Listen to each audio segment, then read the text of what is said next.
Hello and welcome back. And today I want to talk a little bit about censorship. It's something that we've always had with BBFC censoring certain parts of films for classification reasons and just for like basic morality. And I think I think just to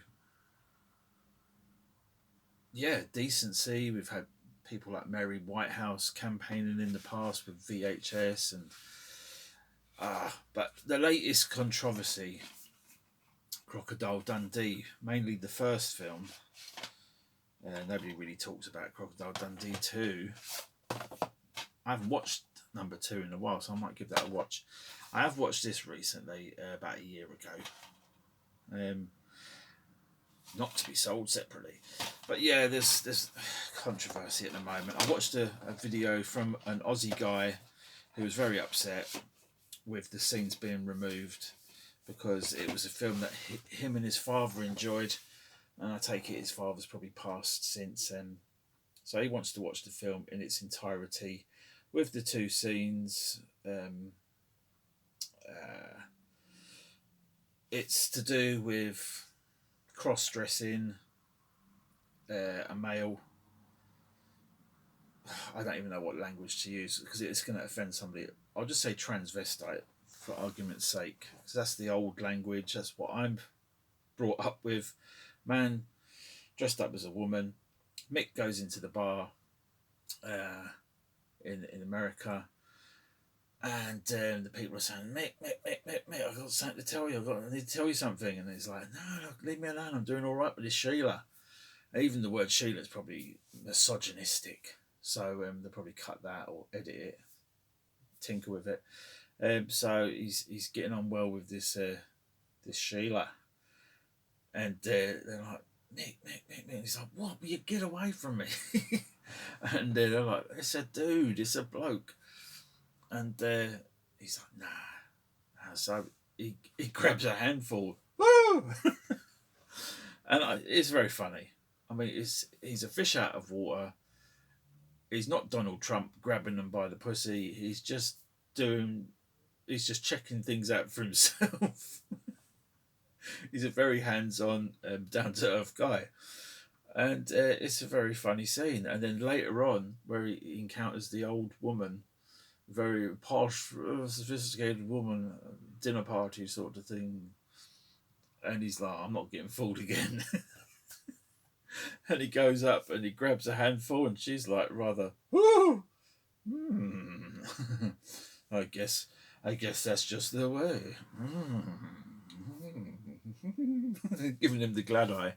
Um, so it's very funny, and I don't think it should offend anybody. Anybody that gets offended by something like that is being oversensitive. And I know this video might upset certain people. Um, it's not intended to upset people. I have no problem with people dressing in different genders if that's what they feel is right for them. Personally, I think we all have the male and female in us to some degree, so I haven't got a problem with people if that's how they feel comfortable, etc., etc., etc. Live and let live is my motto, and I think over over recent years, certain comedy in general, particularly comedy, things like Little Britain, Bo Selector, um, other comedies from like the 80s, like It Ain't Half Hot Mum, Are You Being Served, Alf Garnett, in Sickness and in Health, all that sort of stuff is like, brush that shit away. We don't want to be associated with that. We want to have this new inclusive LGBT, whatever initials you want to add on, autism spectrum. We're all the. Yeah, I get it. I get it. Believe me, I get it. I probably am on the spectrum. I think that I have got family members that are. I think we all are to a certain extent. I mean, you look at my channel and look at my content. I'm trying to. I think.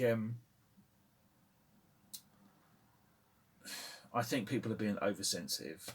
Really, they are, and I think this has been done for monetary reasons, because they don't want to offend certain people and that affect them financially. I think Disney are exactly the same. The reasons why they took out the N word from French Connection. I mean, you got George Lucas tinkering with his films. That's a different side of things. I mean, the censorship thing has always been a thing. Getting onto this film, a film that was withdrawn by Stanley Kubrick himself after copycat crimes, people dressing up as droogs and committing, not to the degree of rape, but maybe violence, vandalism. Maybe there was some rapes. I don't know, but I think mainly this film was withdrawn because it was quite a stark commentary on society, governments, corruption, nature of people and violence. I was watching a very interesting interview with Bill Hader talking about this, and his opinion and his viewpoint was this film is all from Alex's point of view, which I think I've heard before, but I've kind of forgotten. And it does make a lot of sense when you break it down, like how his mum's dressed, how the women are very attractive in the film, and it's his perception of things. You know, when things are going good for him, it's all great and ultra violence and lollipops and the rest of it, Moloko and all this. But when things turn sad for poor little Alex, you know, the violins come out. It's very bleak. I say a lot of people, I don't think they enjoy the unsettling parts of this film, but a lot of people just like it for the style and it being sort of an alternative film. But I think it is an important film, visually, socially, intellectually as well, if you want to look at it on those lines. Say how governments are just as corrupt. I mean, the artwork, everything in this film is really good. I really enjoy it. I've seen it, I think, back in the day on cable TV for the first time. I think it was on one of those channels like Bravo or TCM. It was one of those, and yeah, it blew me away. I was, back in the day when I was there, my mind was a lot more open than it is today. It blew my mind. It was like, wow, I get it. It's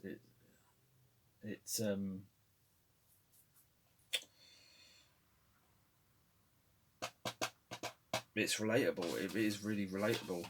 Not that I like driving around in stolen cars, raping women and killing old women, breaking into their houses and killing them, or having the Ludovico technique done. I think we have that done on us on a daily basis with all this brainwashing that is this wokeness. It's like we have to accept everybody, or express an opinion that we are okay with everything, but not everyone is. Not everyone is, and not everyone toes the party line, if you want to call it that. I think my opinions are pretty clear from what I said earlier, but I think a lot of people and companies especially will toe the party line because it will affect them financially. But other people, unless you're going to, we've already had cases of people being arrested for hate speech and stuff like that. I think the way things are at the moment. It's kind of, everyone's being a bit tight-lipped, but I think a new wave of comedy is coming where it's kind of very in your face, very sort of racist, and very I don't know, right wing, is that the right word to use? I don't know, but I mean, I think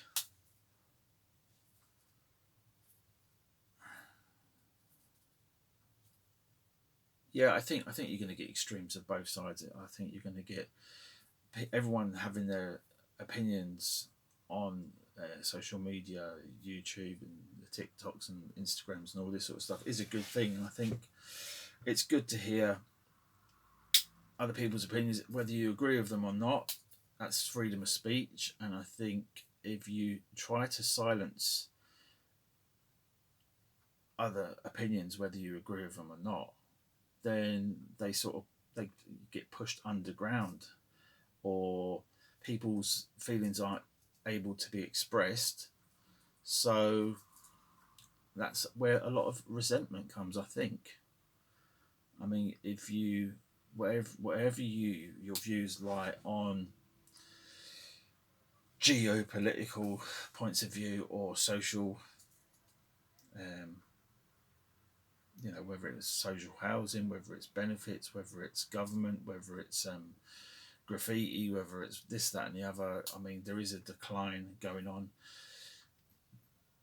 enforced degeneration of certain areas for financial gain, and then regeneration and exploitation of properties and that sort of stuff going on. Definitely, it's happened in different areas like Stratford, Brixton.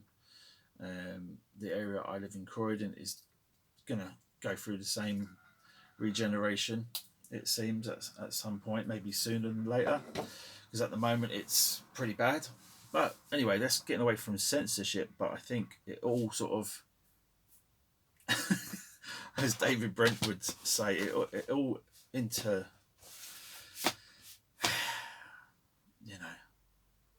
Quality Street. Just leave it there. Okay, thanks for watching. If you've watched this far, leave a comment down below saying quality. And yeah, if you want to watch Crocodile Dundee, I think there's a 4K encore cut. That's the one that's causing all the controversy. That's one with the edits. But I think there was another Blu-ray or 4K coming after that release. And I think Matt V's Movies was talking about it. He was saying he's not going to get this one, but he's going to get the next one. Or it was AJ or somebody else I watched. I can't remember exactly who it was. But yeah, either that or get the DVDs. These were like £3 or £4, maybe a £5, £6, something like that, delivered. No cuts, as far as I know. Maybe a few little drug taking spliffs and all that sort of edited out. But yeah, thanks for watching. Bye bye.